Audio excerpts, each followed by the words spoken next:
Et bonjour à tous et bienvenue sur Vision Crypto en ce 27 février 2025 avec une map qui est plutôt mitigée. Bon, on ne prend pas en compte les 79% de PIT qui a explosé, mais sinon de façon générale, on n'a pas pris si cher que ça alors que BTC a continué un petit peu sa chute et on va aller voir ça de toute façon sur les graphiques. On va voir où est-ce qu'on s'est arrêté et on va voir aussi les nouvelles. Il y a beaucoup, je trouve, de nouvelles et beaucoup de nouvelles intéressantes. Donc, on commence tout de suite. Donc, au niveau des volumes, on est à 77 milliards sur BTC et 30 milliards sur Ethereum. On se retrouve tout de suite sur le graphique de BTC. Donc, nous voilà sur BTC. Hier soir, on a fait quoi? On a fait une continuation baissière. On a été cassé, hop, cette zone où j'avais mis possible à atteindre. Bon, on l'a bien atteint puisqu'on l'a complètement percé. Et donc même, je pensais que hier soir, nous allions chercher ce gap CME, puisqu'on est descendu jusqu'au 82 000. Je pensais qu'on allait chercher le gap CME, la RLZ longue. Et non, on s'est arrêté, on a été comblé. Hop, faut que je me mette en daily pour que vous puissiez bien voir. Donc ce qu'on a été faire, on a été combler cette imbalance qui était ici. Donc on l'a comblé à plus de 70%, on va dire. Mais nous ne sommes pas revenus encore dans la RLZ longue ni le gap CME. Alors bien entendu, ça ne veut pas dire qu'on ne va pas y aller. Je pense toujours qu'on va y aller, c'est mon scénario. Je pense vraiment qu'il y a besoin de capturer toute la liquidité ici et que le marché pourra enfin repartir si jamais on revient vraiment ici. On comble le gap CME, on retombe dans la grosse RLZ longue et je pense après que ça serait un bottom vraiment pour repartir. Plusieurs indicateurs pour ça. Premièrement, vous le savez, la peur. Donc hier, on était à 26. Là, on est vraiment descendu. On est descendu à 20. On est vraiment dans la peur. Et là, c'est très bullish pour nous. Moi, personnellement, je vous l'avais dit que je voulais qu'on revienne en dessous des 30. Donc là, on est vraiment en dessous des 30. On est bientôt en dessous des 20 si ça continue. Ça me convient parfaitement. Les gens sont en PLS, ont vraiment peur. Et ça marque très souvent un bottom, comme je l'ai dit dans mes quotidiennes précédentes. Et donc concrètement, pourquoi je pense qu'on n'a pas été revisité directement la RLZ longue et le gap CME? Simplement parce qu'il y a eu quand même des bonnes nouvelles hier soir qui sont les chiffres de Nvidia, l'annonce des chiffres de Nvidia. Donc son chiffre d'affaires est de 39,3 milliards pour le quatrième trimestre, alors que les estimations attendues étaient de 38,25 milliards. Donc ça a été plutôt positif. Et donc du coup, je pense que c'est pour ça qu'on n'a pas été tout de suite revisité. Cette zone-là, si jamais on avait eu des mauvais chiffres, je pense qu'on se serait écrasé ici et directement, on aurait récupéré toutes les liquidités, ça aurait été fait.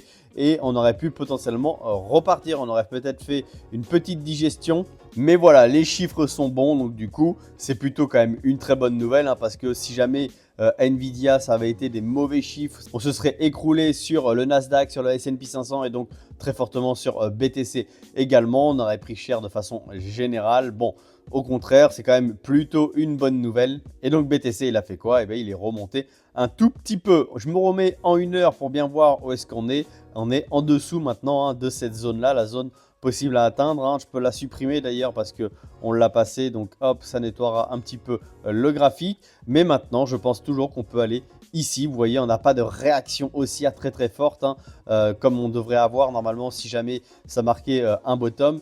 Je pense vraiment qu'on doit descendre ici et avoir une réaction forte. Ça marquerait vraiment le bottom. On pourrait très bien, on vient ici, on fait une grande mèche, on remonte, on redescend, pullback et on repart. Ça serait très bullish. Donc voilà, je reste inchangé sur mon scénario. Alors bien entendu, ça ne veut pas dire qu'on ne peut pas continuer à remonter un petit peu avant de repartir. Mais voilà, là où on est, je trouverais ça extrêmement dommage de ne pas venir combler le gap CME, de ne pas revenir dans la RLZ longue. Je ne comprendrais pas vraiment, sauf potentiellement pour piéger un maximum de personnes qui attendent de prendre des longues ici. Ça, effectivement, ça mettrait pas mal de monde dans le mal, et moi y compris, puisque j'ai déjà préparé un long ici dans cette zone. Donc pourquoi on n'a pas pris trop cher hier? Parce qu'on a fait toute cette chute de dominance de BTC. Donc le fait que BTC perde sa dominance, ça veut dire que les alts ont plutôt bien résisté. Et oui, c'est ce qu'on a vu sur la bubble map.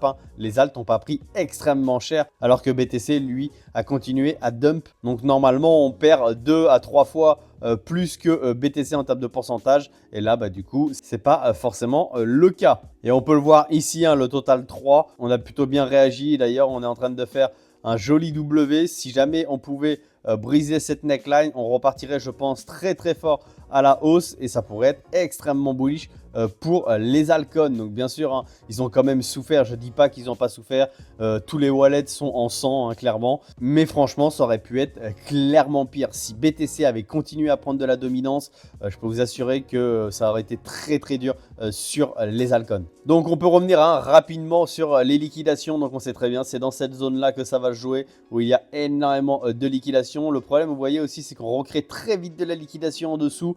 Donc ça, je pense qu'on ira la chercher. Mais regardez au-dessus toute la liquidation qu'on a créée par contre. Hein. Regardez ça. Rien que ici, au niveau des 90 000, c'est blindé. Au niveau des 93 000, 94 000, c'est blindé. Au niveau des 97 000, 98 000, c'est blindé. Au-delà des 100, c'est blindé.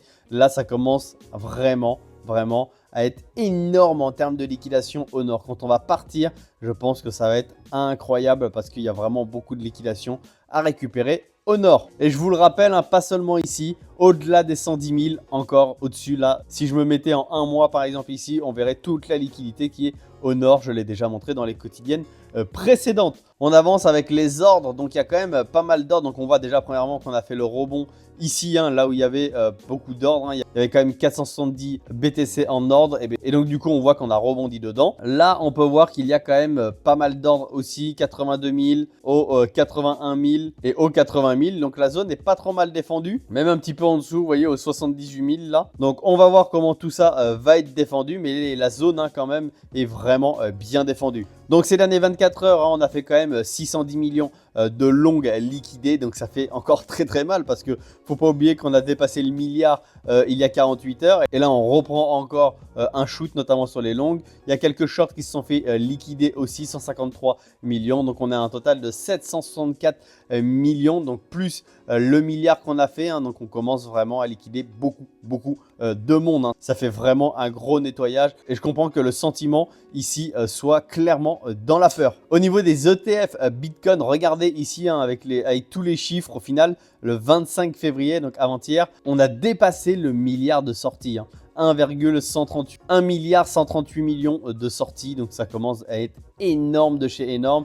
Et hier, encore une fois, on a fait des outflows, 336 millions. Et on n'a pas les chiffres de BlackRock. Donc avec les chiffres de BlackRock, s'il y a encore eu des outflows, on a eu encore plus que 336 millions d'outflows. Donc ça commence vraiment à faire beaucoup. On a énormément de sorties actuellement. Et oui, forcément, il se dérisque, hein, vu que le marché est relativement instable à cause de Donald Trump. Les investisseurs se dérisquent des cryptos parce que ce sont des actifs à risque. Au niveau de Ethereum, eh c'est pareil. On a également des outflows, même si c'est bien moins impressionnant que BTC. On a quand même des sorties. Donc au niveau de la macroéconomie pour aujourd'hui, ça va être relativement important. Je pense que ça va quand même pas mal bouger, même si je pense que demain, ça sera encore pire.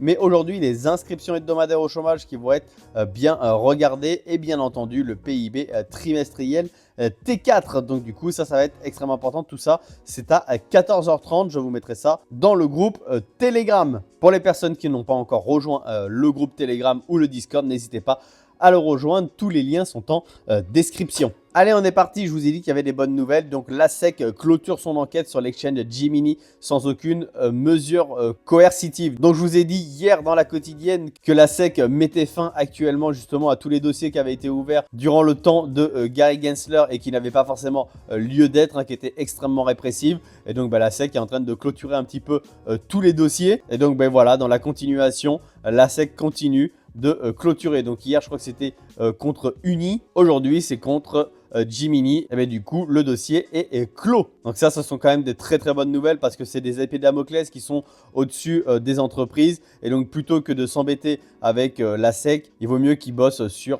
leur entreprise et le développement de leur entreprise. Donc on continue. Donc Trump fixe des droits de douane de à 25% sur l'importation de l'UE. Donc bon, au même titre que le Canada et le Mexique. Encore une fois, est-ce que c'est un bras de fer commercial et au final, rien ne va être appliqué réellement dans le temps? Bon, pour le moment, le marché est obligé de pricer ce que Donald Trump dit. Donc c'est ce qu'il fait. Hein. Mais si jamais demain, tous les droits de douane qu'il a appliqués sont retirés ou négociés en faveur des marchés, je pense qu'on pourrait avoir un vrai redécollage des marchés de façon générale. Donc voilà, il faut faire attention parce qu'on sait très bien que ça peut aller très très vite dans un sens comme dans l'autre. Regardez cette nouvelle, je la trouve extrêmement bullish. Donc Brian Moynihan, CEO de Bank of America, donc c'est quand même la deuxième plus grande banque aux États-Unis, déclare que le marché des stablecoins arriverait bientôt et que Bank of America pourrait bientôt proposer des tokens BOFA indexés sur des comptes de dépôt en dollars américains. Bien sûr, indexés sur le dollar, forcément.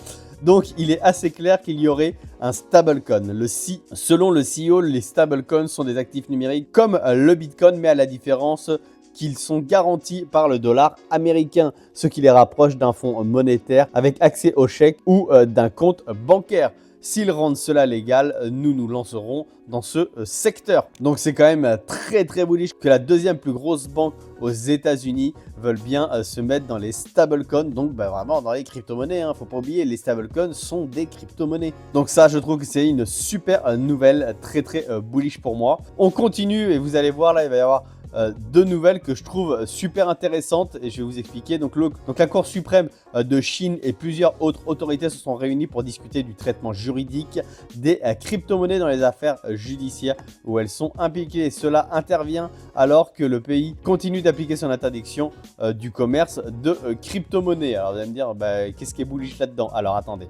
Premièrement, il y a cette nouvelle et deuxièmement, pour rappel, un texte de loi relatif au stablecoin est actuellement discuté aux États-Unis. Alors, qu'est-ce que je trouve bullish là-dedans? C'est simplement le fait que, ils avancent véritablement pour réglementer à la fois les stablecoins et les crypto-monnaies de façon générale. Là, les États-Unis, là, la Chine, parce que là, la Chine, on voit ça, mais regardez aussi, donc la Chine serait-elle en train de construire un cadre légal pour les crypto-monnaies? Donc possiblement, attention bien entendu, rien n'est fait, mais le fait que les Chinois se préoccupent de ça et le fait que les États-Unis, c'est pareil, avancent sur le sujet, je trouve ça très intéressant parce que ça veut dire qu'au moins ils prennent les choses au sérieux et ils essaient de mettre les choses en place correctement, ou du moins ils sont en discussion pour avancer sur ces différents sujets. Et donc, je rappelle que l'écosystème attend d'avoir des réglementations claires pour pouvoir savoir à quoi s'en tenir. Donc, je trouve que de façon générale, ce sont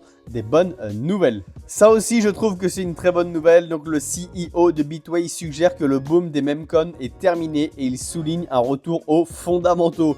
Si seulement ça serait incroyable, c'est vraiment ce que j'aimerais voir. Vous savez à quel point je ne suis pas fan des memcoins.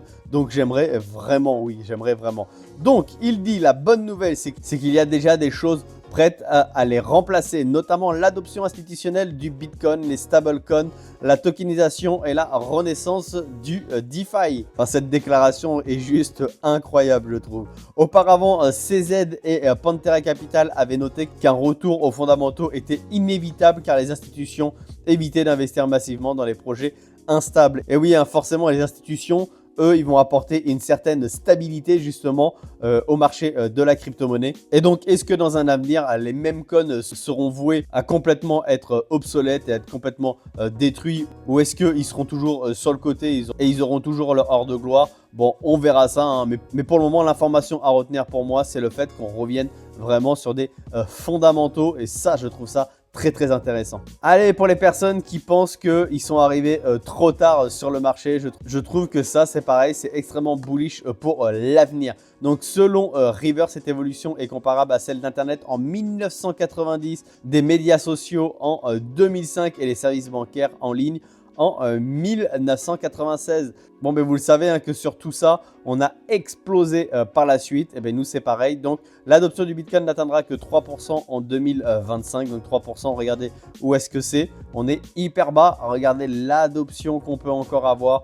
C'est véritablement énorme. Donc, du coup, on est encore qu'au tout début. Bien entendu que si on avait été ici au tout début, on aurait été déjà extrêmement gagnant. Mais même par la suite, regardez, 3%, si on continue, on est vraiment early dans le marché. Donc bien sûr, quand on était là en 2021, 2020, on était encore plus early. Quand on était là en 2017, on était encore plus early.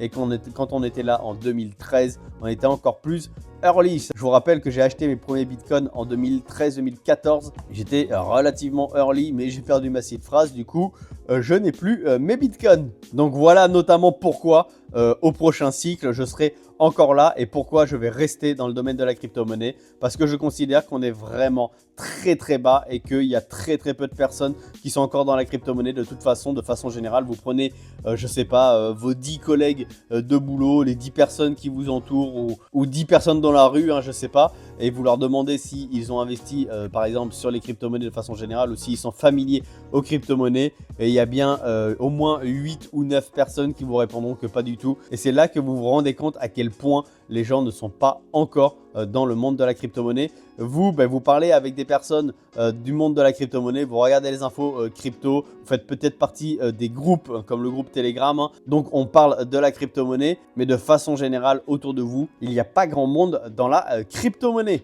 Voilà la team, c'était tout pour cette quotidienne. Encore une fois, n'hésitez pas à cliquer sur le bouton abonner, vous savez que ça me fait toujours plaisir, ça permet de valoriser mon travail et c'est en plus entièrement gratuit pour vous. On n'oublie pas 14h30, le PIB et l'inscription hebdomadaire au chômage qui va être relativement important. Je vous laisse là-dessus, passez une excellente journée et surtout, restez curieux.